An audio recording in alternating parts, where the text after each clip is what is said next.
RageQuitters, the home of anything other than good Christian magic. My goal here is to help you play better cards, you scrub, play those cards better than others, and have a good time while others don't, and maybe win a game. A big shout out to those patrons who support me. Jump to Sebastian Wolf on Patreon and show me some love. Patrons get early access to all Deck Tech videos long before they appear on YouTube. Plus there's plenty of other cool stuff there as well. In this segment, I want to touch on the very, very important aspect of threat analysis. You can't win if you're dead, you can't win if you can't play, and you can't win if they combo. So, my goal here is to help you get better at analysing what is a threat and what is not. Identifying which opponent is most likely to win or possibly kill you, if left unchecked, is one of the most critical components in a game of Commander. This is applicable in all brackets of the game, and in my opinion, it requires a lived-in experience to fully understand and get it right. By this, I mean you firstly need to play a lot of games of Commander, and you need to lose often. The key to learning is understanding why you lost and what you lost to. Was it a combo that required a few moving parts to assemble?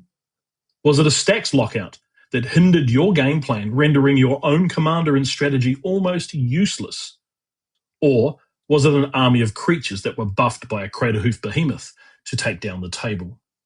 You don't need to know or even fully understand every single combo in Magic, nor do you need to know what each and every creature does. A broad understanding is fine. I mean, there's so many sets that are being released right now, it's almost impossible to keep up.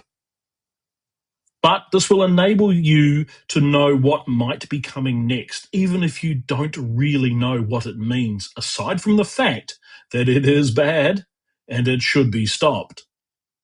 Threat assessment in Commander is basically the process of identifying the cards, board state, and the players who are setting up a win or preventing you from winning. Without good threat analysis, you'll lose time and time again to those players who, left unchecked to build a good uncontested board, will win with little or no interaction to stop them. Now let me be clear. Threat analysis is complicated, and it is not easy to fully master. Sometimes when you think you've got it right, you couldn't have been more wrong. Threat analysis in general is a context-based strategy. A threat in one game could be a lame duck in another. It is also, in this new era of Commander, a bracket-based strategy. For example, a Niv Mizzet Perun might seem like a scary card, but only in brackets 4 and 5. In bracket 2, and possibly 3, it cannot be paired with the infinite combo pieces like Curiosity or a Tandem Lookout, as these are deemed to be early 2-card combos, making Niv Mizzet nothing more than a low-level annoyance than a huge threat or a combo piece that can win. The same applies to the likes of Mindcrank and Bloodchief Ascension in bracket 2 and 3. You can play one or the other, but not both. But these two go infinite in higher brackets. On that note, I'll put another video up soon to walk you through the bracket system and help you really understand what it is and what you need to know about the intent of the bracket system rather than the statistically based brackets themselves. So, what is a real threat and what is not? Let's look at the what is not first, so we can then hone in on the real threats on the table. Let's start with life. How many times have you heard a player say, "I'm only swinging at you because you have the most life"? Having a high life total doesn't necessarily make a player a threat. What a high life total offers a player is the luxury of time. Time to set up, time to draw into win cons, and a longer time it will take for other players to kill them. If you are guilty of targeting someone based purely on their life total alone, then I'd suggest you need to reassess your threat analysis, my friend.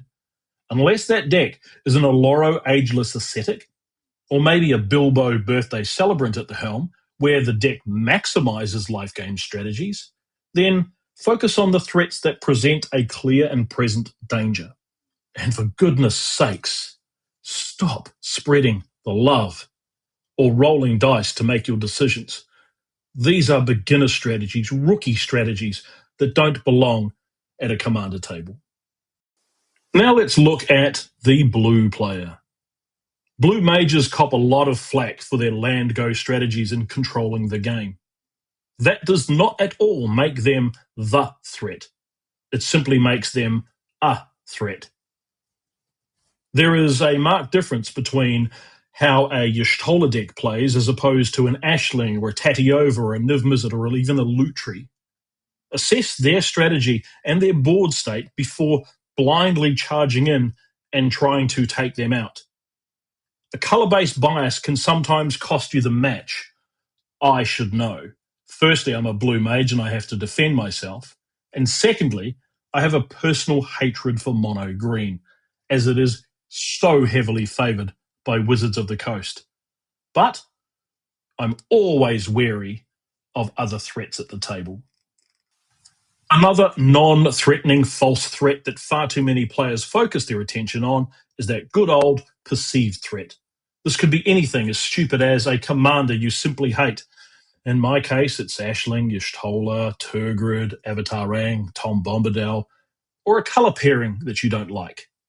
This historically etched in my memory bad experience that triggers you like skateboarders trigger Karens is both dumb and an idiotic strategy to employ in a game of Commander, just on face value. If today, for example, you are playing a stacks deck and you have a rule of law which restricts Ang and Bombadil to one spell a turn, then their turns won't go on for 2 hours like they normally do. Or if you are in a more spell-slinging deck right now and you're facing Tergrid, maybe let your hatred subside for a moment and let it go and watch the other two opponents have all of their spells and their creatures seized by the Tergrid player. The British idiom, horses for courses, rings true here. Other notable mentions of non-threatening but triggering, and therefore perceived threats, include the Turn 1 Sol Ring, or Esper Sentinel player, or the early Rhystic Study drop. Sure, this is an advantage that other players have, but until they present something else to follow up that gives you cause for alarm, or a reason to react, then sit tight. The amount of times I have seen a turn 1 Sol Ring into a hand dump followed by 3 to 4 turns of nothing is staggering. Rhystic Study, on the other hand, is card advantage. So that player should be on your FBI most wanted watch list, and you also need to find some better interaction. The last point here I want to look at in part 1 of the threat analysis videos is vindictive threat analysis. Oh my goodness. Perhaps the most childish and stupid way to play the game. You've countered my spell. Wah! Now I'm attacking you, even though it was a good call. You removed my mana flare. Wah! Now I'm swinging everything at you, and the worst of them all, you won the last game, so wah! I'm bringing carryover hate. Oh, these players, I just want to tap a land and proliferate their tears. If you don't think this is nonsensical, you've got rocks in your head. This eye for an eye strategy feeds the game to the real threats at the table, who sit there silently rubbing their hands together with glee as they amass the pieces of their own puzzle to win the game. Punishing people for participating in the game is stupid, and it is counterintuitive to the social aspect of our game. Take a moment to breathe when someone else interacts with your board. You don't always have to be emotionally reactive. It's hard. The blood is running through your veins, but this vindictive threat analysis will cost you. If you act like this, then you are well on the way to becoming a rage quitter, and we don't want that now, do we? So, no more wah, and try to assess the real threats for what they are. That wraps up part 1 of our 2-part series on threat assessment. So we've taken a closer look at what is not really a threat, what we could possibly let slide and not overreact to. In part 2, we're going to look at the real threats, how to identify the pieces that are coming and what to do about them, and how to have the right pieces of interaction to deal with them, or how to finish a player before they even get started. See you in the next one. And as always, Rage Quitters, do not go gentle into that good night. Make your opponents rage against the dying of the light.